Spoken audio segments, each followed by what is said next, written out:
Hello, everyone. I'm Susan Nash, and I'd like to introduce you today to Spencer Stryker. And Dr. Stryker is a digital media design professor at Northwestern University in Qatar.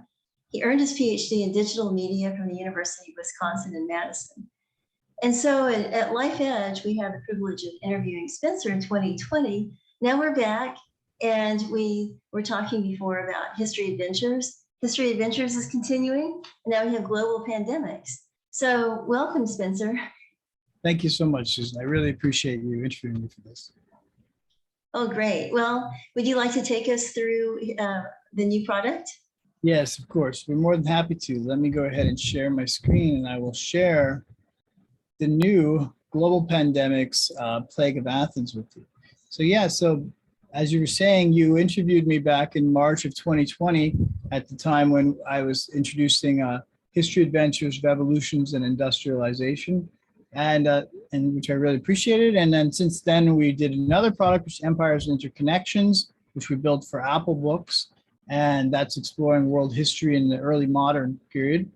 And then now for the next thing we've done is basically moving into, obviously inspired by COVID-19, into the history of pandemics. So this product is called Global Pandemics, and we built it for the Chrome browser. So essentially it's built for Chromebooks. And so we're calling it a web app for the Chrome browser that's built for Chromebooks. And the product itself is all about sort of digital storytelling and web animation and interactive learning to, in a sense, immerse students in basically the history of pandemics. So we start off with the plague of Athens, and I'll begin my journey through the product here. So once you go past the first screen here, you've got the glossary. We're going to add a few more definitions here, but the definitions are essentially setting up the intersection between sort of society and history and disease. So definition of typhus, democracy, ostracism, and so on. And clicking to the next one, and now what we have here is a fly-through. So for every single pandemic that we're going to explore, we started off with a sort of fly-through. We have music for all of this, but we turn off the music for the purposes of the demo. But here there's also music and sound effects. And our kind of design conceit is that for all 5 of the pandemics we're going to look at, we start with the kind of camera that flies through the worst part of the pandemic. And that's the worst part of the Plague of Athens.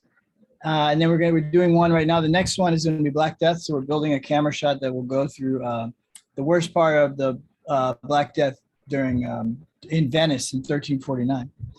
So we get to this feature, and this feature is, we're calling this the kind of parallax motion comic feature. And you're scrolling down, and basically as you're scrolling down through the web page, we have all various types of parallax animation, and it's a story, and it's the story of Nikos of Athens, who is a doctor in ancient Greece during the Plague of Athens, which occurs around the beginning of the Peloponnesian War.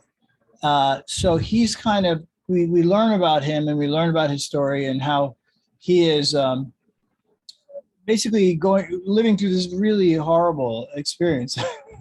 On the one hand, he's trained as a doctor, and this is the beginning of professional medicine, and he's sworn to the Hippocratic Oath, which we'll learn more about as you go through the product. But at the same time, he's also confronted by very difficult questions of medical ethics, and also of just the trauma of seeing his entire society falling apart in the context of this horrible war and also this horrible plague. So here we have various, again, kind of 2D parallax web animation, and we go on through his story.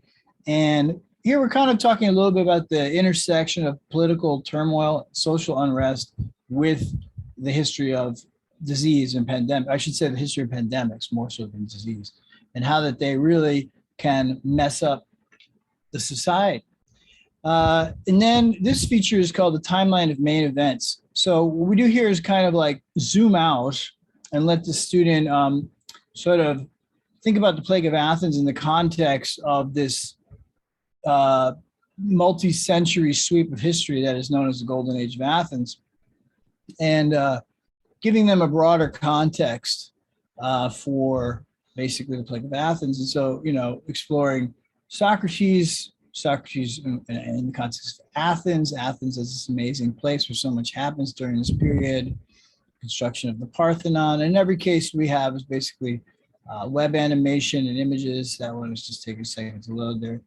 And moving on, there it is, history, construction of the Parthenon.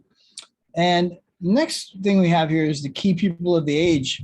So for every one of our pandemics, we're going to sort of highlight a cross section of interesting personalities from the time that give you a sense of people from different walks of life, playwrights, philosophers, politicians, and so on. And then what I want to show you is that you can click on the hamburger menu here, and that's going to show you basically the map of the whole experience. You can see where we've been so far, from home down through gallery, and then down into this is that Parallax story. And then we kind of veered off into the timeline of main events. But we can shoot back over there by clicking here, and that will shoot us back to where we were and continue on with the story of Nikos, scrolling down the page.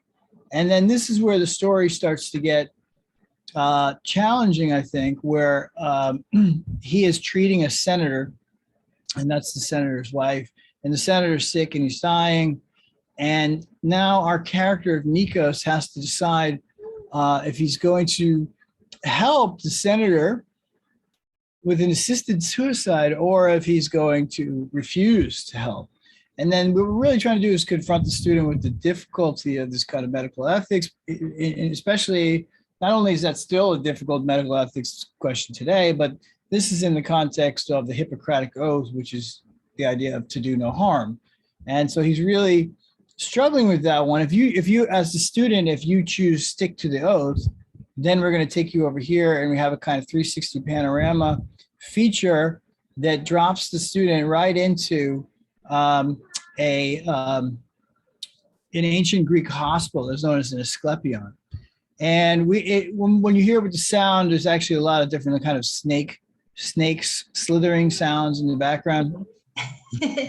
Why snakes? Because they actually had snakes in these places, which is very interesting. One of the joys of building these products is that you really immerse yourself in history, and you learn that there were snakes in these ancient Greek hospitals, and we try to recreate what it would have looked like. And all these people are kind of sort of on the floor. They're all quite sick and ill, and then here you've got snakes slithering around. And then this was sort of wrapped up in this concept of the Asclepius, who's the son of Apollo and another Greek god of healing, and then the concept of the rod of Asclepion. So were the snakes there deliberately, or were they opportunistic and they came in because they liked to have No, they were there deliberately. They were there deliberately. For some reason, the Greeks brought them in. It was part of their, I guess, really ultimately superstition that they had something to do with healing. And then this is the famous rod of Asclepius, which to this day is a symbol of healing and medicine. Okay, so that's why the snake's on there. Okay, wow. Mystery solved. Yeah, exactly. And then here we jump into the source analysis. And what we have is like the Hippocratic Oath, an original version of it in high resolution. And then as you click through it, you're getting different annotations that are explaining what was written on there. The Hippocratic Oath being this very famous oath in the history of medicine. Again, kind of the very beginning of professionalized medicine. Now, if you chose help the senator, then you go on this other journey, and you're into this story where now we show you another. Well, we got several things going on at once. One is the feature, and the other is the story. So the story is that in this case, you're going to help the senator with the assisted suicide, but within the feature itself, we have a 360 panorama from the perspective of the the senator's villa overlooking ancient Athens. And then we kind of explore some concepts that were germane to this period, concepts of plague and political upheaval. She can expand, and you can read about here, the concept of ostracism, which is very, they kind of invented this, a vote in which you could kick some people out, how they dealt with disposing of the dead, rather, usually it's kicking one person out is ostracism. And moving along. So now we get into the idea of exploring the disease. So we have the pathogen profile. This is a kind of 3D model that runs as a kind of frame sequence in the browser. And then we explore the idea of where did it come from? And if you scroll down here, you're going to get a nice little animation transition, and where from the historical record, it likely came through the port of Piraeus. A lot of what we know about the Plague of Athens is from Thucydides, who wrote the history of the Peloponnesian War. And in that famous now book, he talks about the symptoms of the plague. And now here's our kind of Grey's Anatomy guy. And you can sort of, a Grey's Anatomy Ken doll. And you can kind of hover over, you can hover over different aspects of his anatomy, and you will get a description of the symptoms of the Plague of Athens as they're originated by various sources. Again, the most detailed source being Thucydides' history of the Peloponnesian War. All of these symptoms are terrible. All of the symptoms are horrible. But what you're trying to do is figure out, what was this thing? It seems like you wouldn't need assisted suicide when your chances are you're going to die pretty quickly, but maybe it's the suffering aspect. It was the suffering. That's exactly right. It was the suffering. And it, essentially, again, it's the idea of to do no harm. Am I allowed to inflict damage or not? Am I helping or am I hurting? Mm-hmm. Now, what we're trying to do is cast the student in a way as a sort of a detective, a historical detective. And again, looking at the sources, we got 5 main suspects of what it could have been. In each case, what we have is a sort of 3D model that, again, it runs as a frame sequence in the browser. This is smallpox. Smallpox is possibly what it was, but is not the most likely suspect. Another one is the bubonic plague, or Yersinia pestis, which is what basically killed half of Europe in the 1340s, 1350s. But it's probably not that, but it is still a suspect. And then you have Ebola. Yeah. And then you have typhus and you have typhoid. The most likely source of the Plague of Athens is typhoid. But again, we want the students to review the main suspects, as it were. And then you can basically pull up the big map again here. You can shoot back over to where you were. You can, in addition to going that way, you can also just scroll back through too. So you can get through. Essentially, we want to encourage the student to explore it in different ways. Scrolling down here, we're gonna. It's really great that you have the actual storyboard or the pathways that people can go back to. Because I think that that's one thing that the navigation aspect is the most frustrating. And if it's just drop down menus, people don't know what they have. They kind of have to process it too many times to figure out where they are. Absolutely. And we want to encourage them to explore the product in some detail. There we are. And we want it to be non-linear in terms of and encourage exploration. So we come back to the story again. So we had one fork earlier for Nikos, which was to help the senator or not. And now in this case, you would have chosen that you would help the senator, but now you have a further crisis. Later that night, Nikos broke down in tears. He had betrayed his teacher and by extension, Apollo. He knew not what to do. Should he continue practicing medicine or should he submit himself to the punishment of the gods? And if you choose quit medicine, then you're going to get some artwork here, and here we are. And Nikos vowed never to heal again, as he was unworthy of Apollo's gifts. He briefly considered removing his hands, the instruments of his treachery, from his body as penance. So what we're really trying to do is kind of show actually that this ancient Greek understanding of medicine, while it was very modern, it was also very ancient as well. And it was bound up in a lot of religious ideas, and in particular, really ancient Greek religious ideas of Apollo and of his son Asclepion by extension, and Asclepius rather. And then if you choose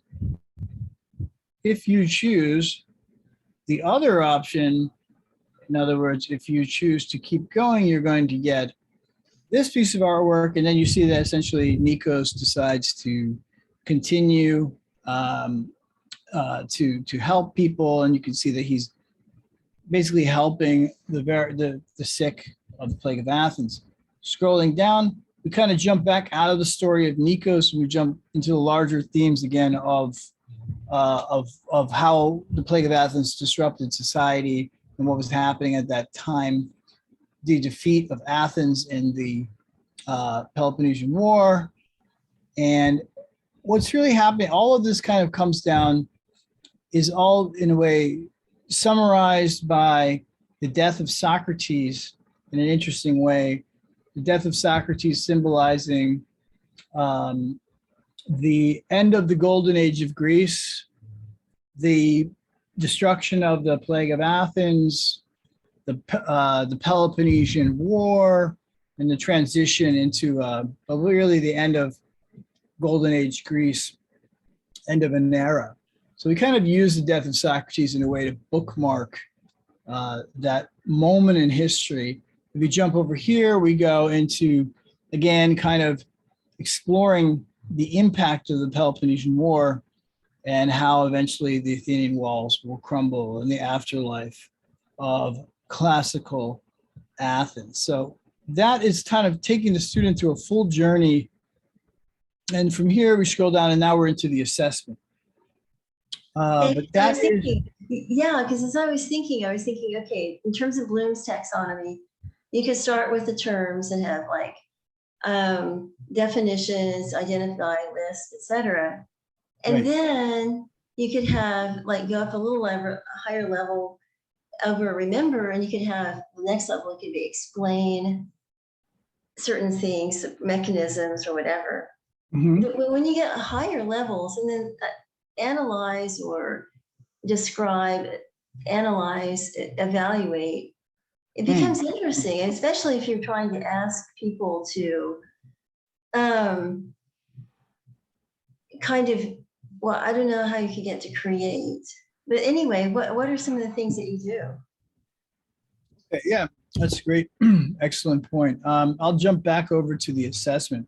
Yeah. And we have an assessment built into the product, but of course, encouraging the teacher to take it further and to address some of those more higher order things you were mentioning as far as connecting the themes of the product to themes of the class. For example, this Global Pandemics Plague of Athens is going to pilot with a class in as part of the Center for Talent. What is it called? The Center for Talent Development at Evanston, and the class is called Viruses in Human Evolution, I believe. And so, in the context of that class, connecting the themes of epidemics, of disease in human history, and various themes to extract from this being like globalization, how that the interconnectedness of ancient Greek society enabled, facilitated the spread of the disease, the role of war, and how that war and disease are very tightly interwoven in history. Mm-hmm. And then other things such as the role of how society breaks down is another kind of universal theme we see in pandemics. Lawlessness, despair, nihilism, things Yeah, like or that. the other extreme, like tyrannical despotism. That's right, exactly. Yes, exactly. And going through the assessment here, I'll just kind of show you some of the questions we have kind of built in, but this is a Yeah. drag and drop.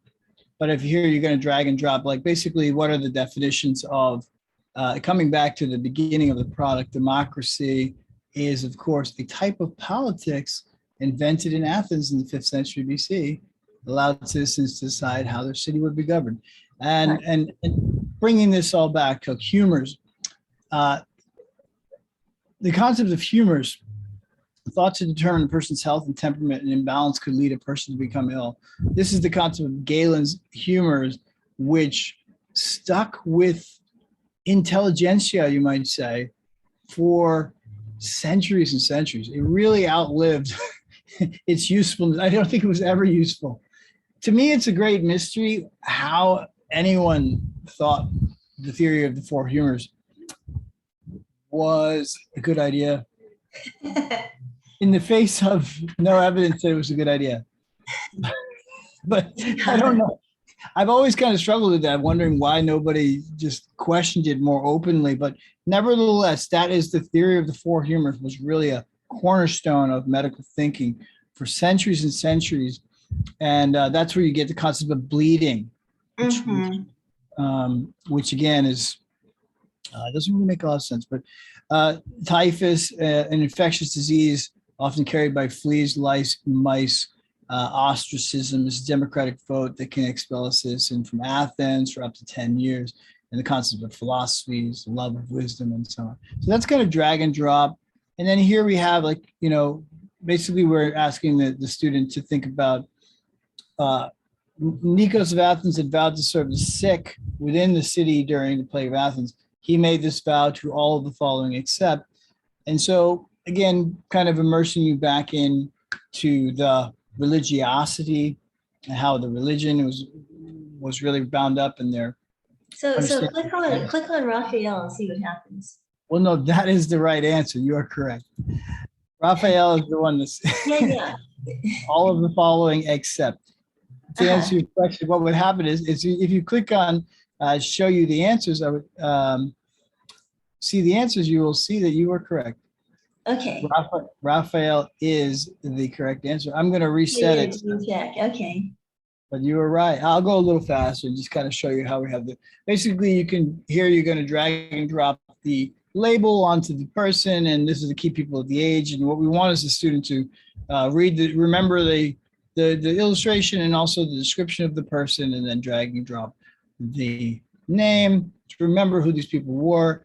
This refers back to the timeline of main events, which I showed you earlier. That is really a lot of content in there. And what we're hoping is that the students will remember visually what it looked like on the map, the event that happened there. And if you don't remember it exactly, you can go back and explore through the map again, and then you'll find the answer there. But basically, for example, 430 BC, the port of Piraeus, the malady spread quickly from here. In a matter of weeks, the disease had spread to the heart of the city, and so on. The 490 BC Battle of Marathon, the combined Greek forces defeat the Persian invaders led by Darius at this location. The hint here is famous for the myth of the Athenian ramen. Oh, nice. Yes. And this is taken directly from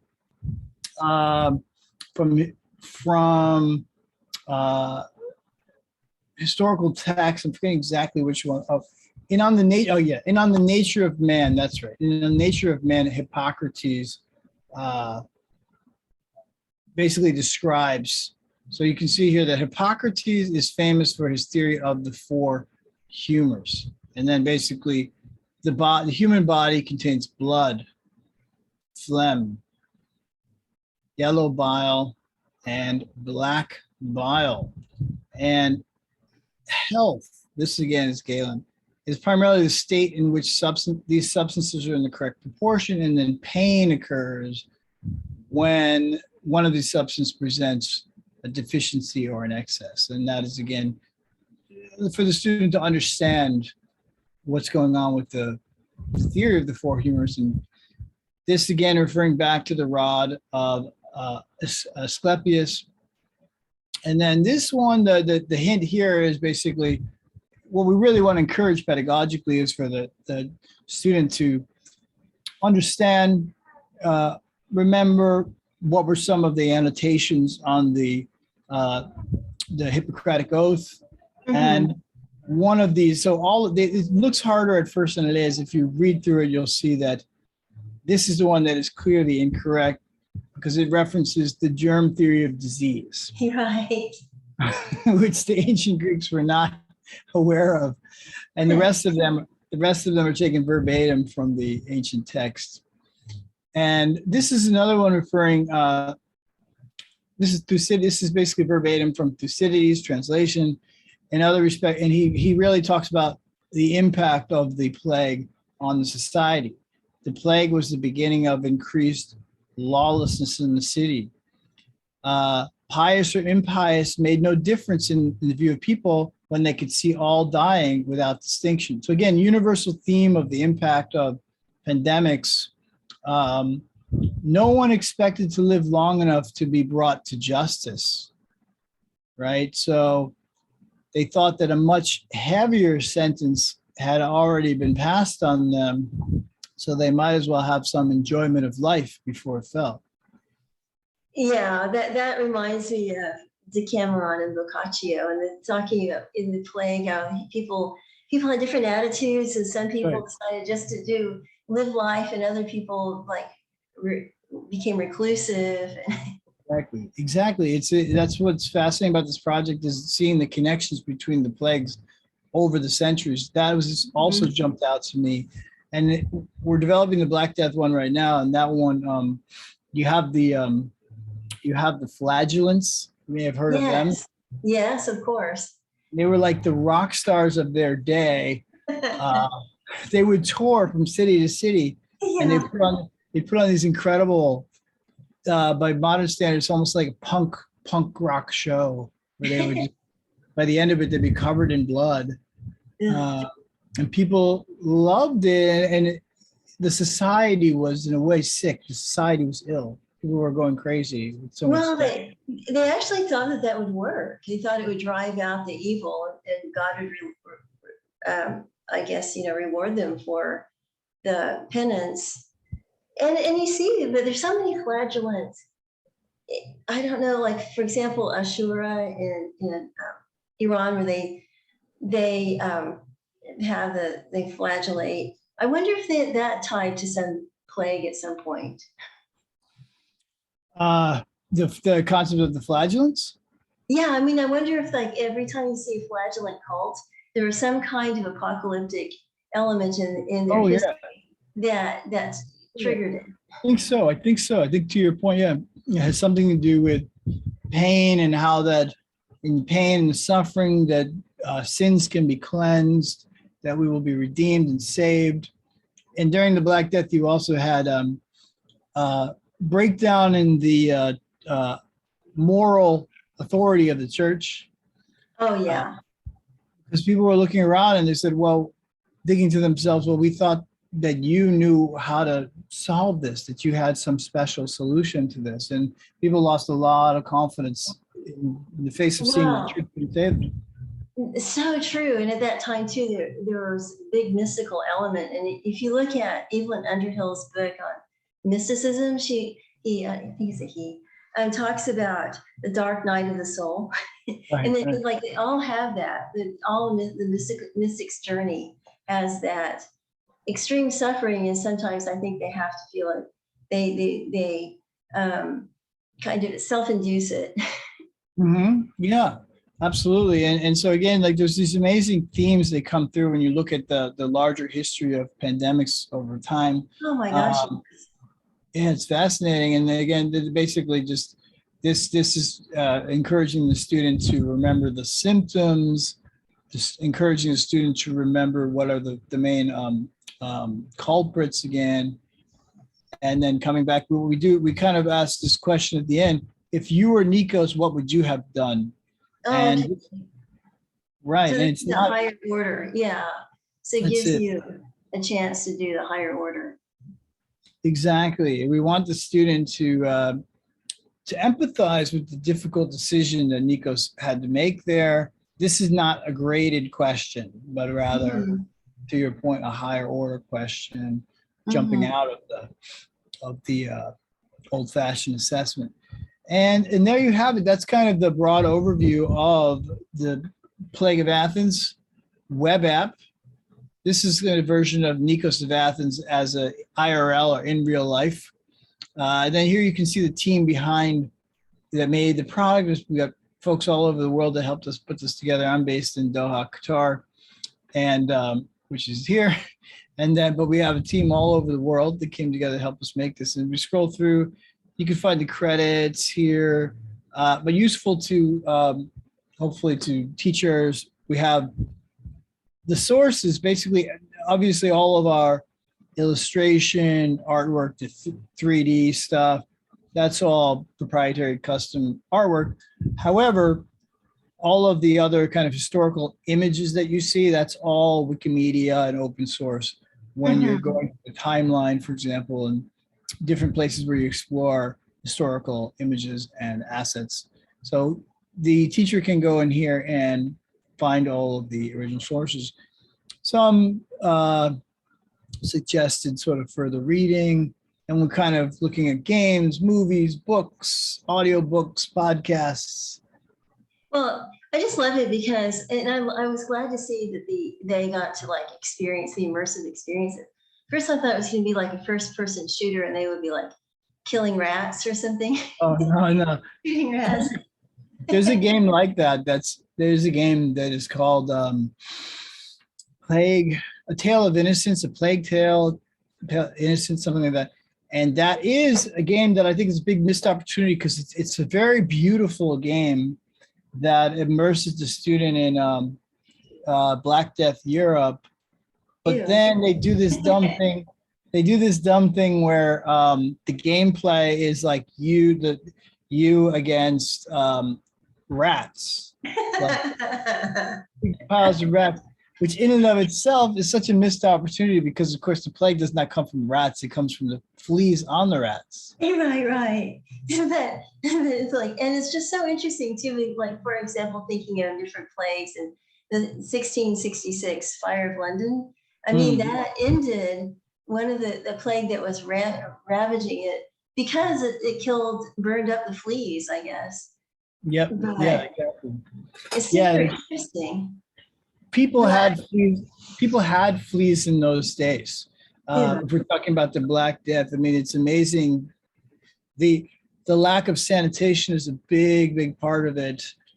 But again, as far as like themes through history, poor sanitation is a big one, and then cramped conditions. During the Plague of Athens, Athenians tried to hide behind the city walls during the siege, and then of course now you're living on top of one another, and then that accelerates the spread of the disease. Yeah, and those medieval walled cities are, when you go into them, like, I've been to a few, like in Slovenia and stuff, and they're so narrow. The streets are so narrow. There's no way you can even put a smart car through them. Right, exactly. Very cramped conditions as well. Yeah, I mean, it's understandable because they wanted to have their, I guess, privacy, etc. And the wall is a boundary, and usually you don't decrease in your population, so it just becomes super challenging. And it's interesting how many, even like Shakespearean plays, have a backdrop of plague and death. I mean, thinking of walled cities, Romeo and Juliet, there's references to plague. That's true. That's true. That's true. Yeah, plague is a big part of our history, and again, like, it is a byproduct of settled communities. That's something when I was talking to the teacher who's going to pilot the product in his class this summer, he was mentioning that, the difference between human evolution and evolution in small hunter-gatherer societies versus the diseases that occur later on in our history. And how our bodies were evolved one way, and then these diseases occur in a different context than how we evolve. Oh, So there's super interesting. another Yeah. theme there. We were Well, not necessarily meant to be so crowded together. exactly. That's so true. Wow. Well, this brings to mind so many different things that I makes me want to go into the other history adventures. So you're going to expand the pandemics and fill out that one. What do you have any plans after pandemics? Actually, what we want to do is, yeah, so we have the 5 pandemics planned. And so we're doing the Plague of, well, we've just completed the Plague of Athens as the web app. Then we're doing Black Death right now. We're building it as a dedicated iOS and Android app for tablet. And that, like we've been talking about, is an absolutely fascinating topic. Then after that, we're doing smallpox. And happy to say that I was able to secure some funding for that. So smallpox is happening. And my idea is that we will do that in the same way that we're going to do the Black Death one as a dedicated iPad app. Nice. Similar to the product design you're seeing now in the browser, but instead we're going to utilize Unity 3D and build it for a tablet app. As far as what's next beyond that, we were beginning to dabble in some VR. So what I really would like to do is take some aspects of the product that we just went through and see how I can model that in VR. Oh, nice. Yeah. That would augmented or would you do augmented reality or actual VR? I want to do actual VR. I want to do where you're going to put on the Oculus 2 headset and experience different aspects of the web app that I just took you through. But to your point, augmented reality also is great for history. The obvious thing that always comes to mind is you can use it to in a geolocative sense. You can go to a place. And then that could be amazing. Like, for example, just to be standing there in Athens and then next to what was an Asclepion or an ancient Greek hospital, and then you can use the AR to see that, to visualize it, where it would have been. Wow. But that's not what we're doing. We're going to do VR. Cool. Well, I know we're about out of time, but I'll put all the details in the notes in the YouTube, and also I'll add more things to the E-Learning Corgi blog, and then this will be an e-learning chat. And the other thing, but anyway, okay, so just personal vote for what I'd like to see. I would be fascinated with the pyramid cultures, which includes that would maybe start with mound cultures like Cahokia and Spiro mounds in North America. Yeah, no, that's a great idea. I like because that. They're so not understood. True.